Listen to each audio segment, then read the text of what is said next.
over the weekend, Dana White says he's retired. You were the undisputed champion. How are you feeling a few days after? I mean, to be honest, I would have rather fought for it, of course. I did defend the interim though, which is a weird thing as well. To be honest, I always saw myself as a champion anyway. I think the whole Jon Jones thing was a bit weird. I think everybody can see that was a bit of a strange situation. But luckily now that is in the past and we can move on. Go ahead. As much as I love Tom and I want Tom to win, I couldn't pick against Jon Jones. I'll be honest, Tom's a friend. I love Tom. He's one of the coolest dudes in the whole of MMA. Even though Jones is getting old, I just can't pick against Jon Jones. I've been watching Jon Jones, as I say, since... Jon Jones is back after months of silence, after the UFC officially confirmed his retirement, after fans thought they had seen the last of him. He's changed his mind. He's done sitting on the sidelines. He's decided to come back for one final fight, one last war, to prove once and for all who's the true king of the heavyweight division and who's in his sights. None other than Tom Aspinall, the new undisputed champ. A guy who's been anything but quiet about calling Jones out. Some of his words, brutal, crossing lines, and Jon, he stayed silent. Until now, Jon Jones is not staying quiet anymore. There's going to be those people... Wasted a part of his life in the UFC. There's going to be those people that'll say that Jon Jones is his own worst enemy, and Tom Aspinall's lucky that Jon got in his own way. I just hope it stops. Like, I hope, okay, this is it. He's going to really learn his lesson this time.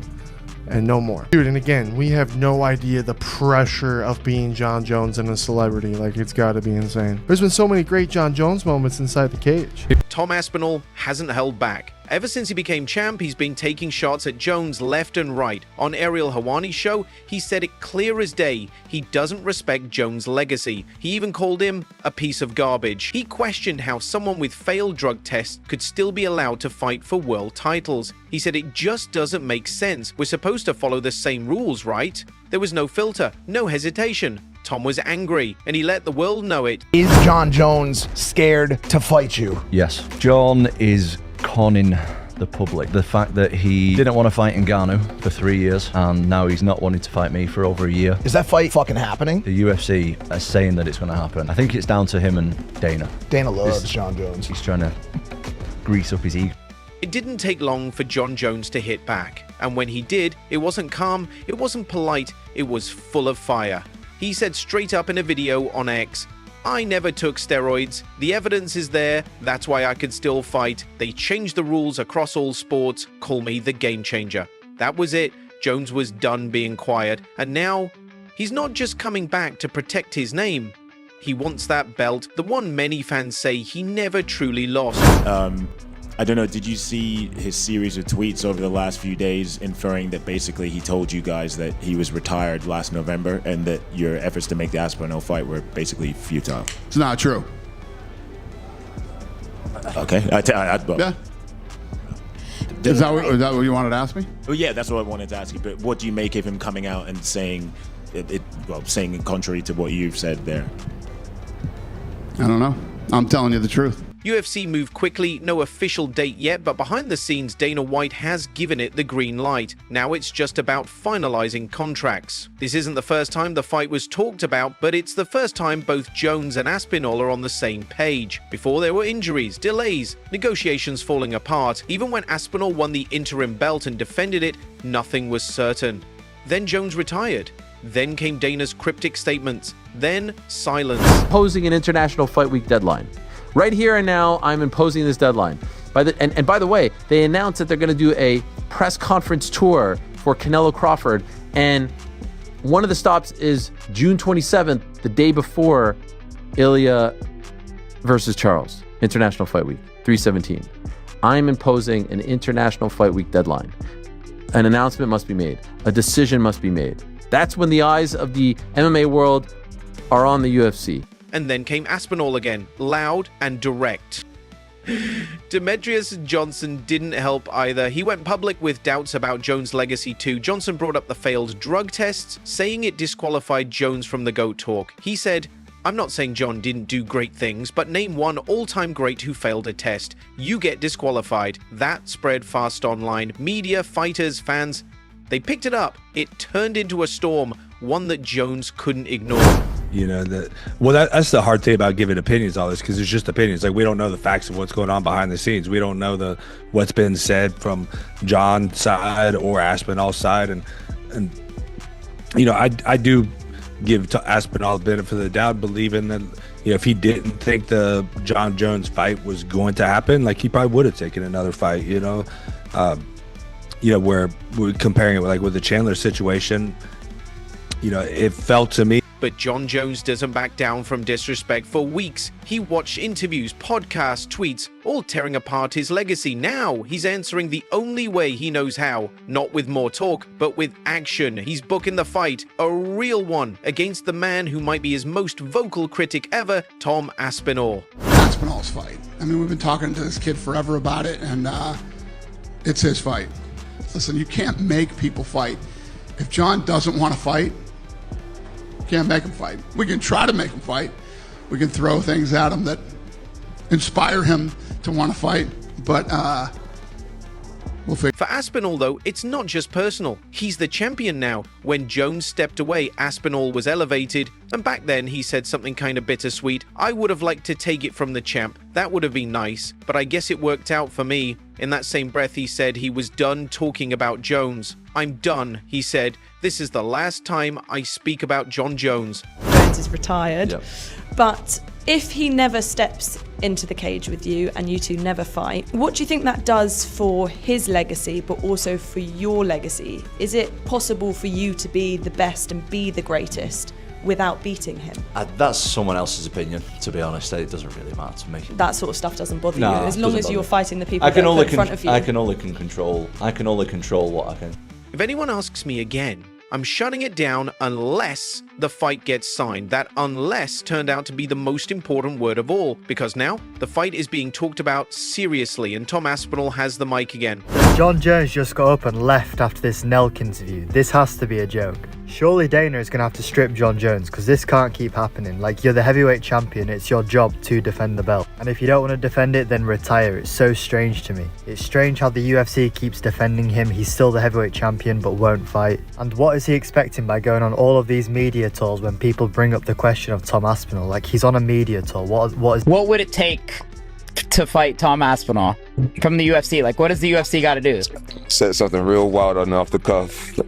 I'll see you guys later. That's it. Yeah, right. Thanks for the happy Jon beer. Jones, the legend. Yeah. But this time, Tom is laying down his own terms. If it falls through again, that's it. I won't bring him up again. I've waited. I've been patient. I've done my part. If he shows up, we fight. If he doesn't, I'm done with Jon Jones forever. You could hear the frustration in his voice. He's waited over a year. Watched Jones heal from a torn pec. In that time, Aspinall didn't sit back. He fought. He won the interim belt, defended it, did all the interviews, pushed for the fight. But Jones seemed distant. Then came the retirement and the belt and all the talk.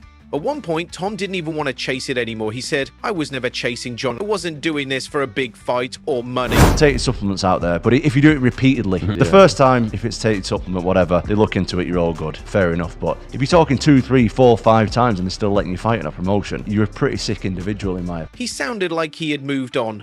But now, with Jones back, everything has changed. The conversation that was buried, it's alive again, with more emotion than ever.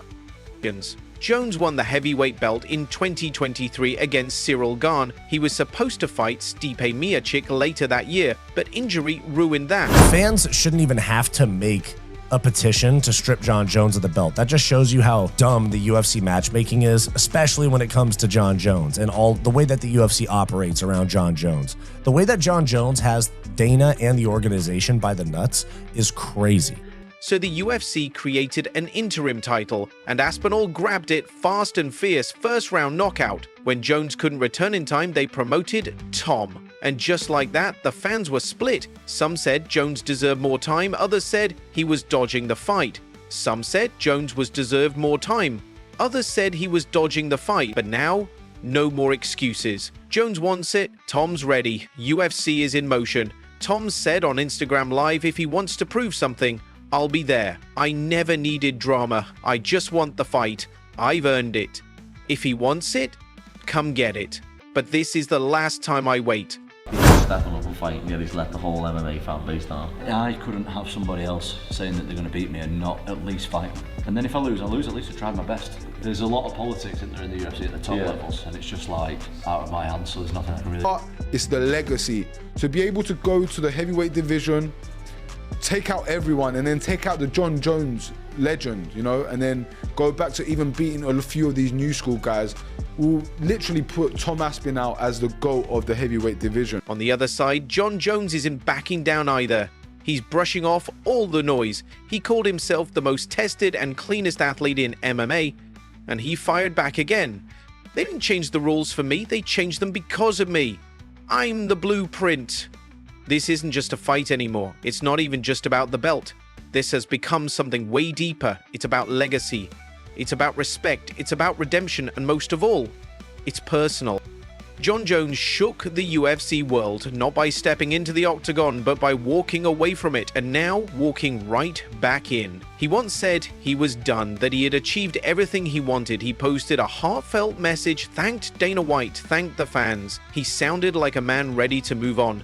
It felt like the end of a story that had started with greatness, went through chaos, and somehow found balance again at the top. But not everyone believed it. Daniel Cormier definitely didn't. And if anyone knows Jon Jones, it's Cormier. The man fought him twice, lost both times. He's been in a cage with him, been at press conferences with him, and seen all the highs and lows. To Cormier, Jon Jones didn't retire because he was done. He retired because of Tom Aspinall.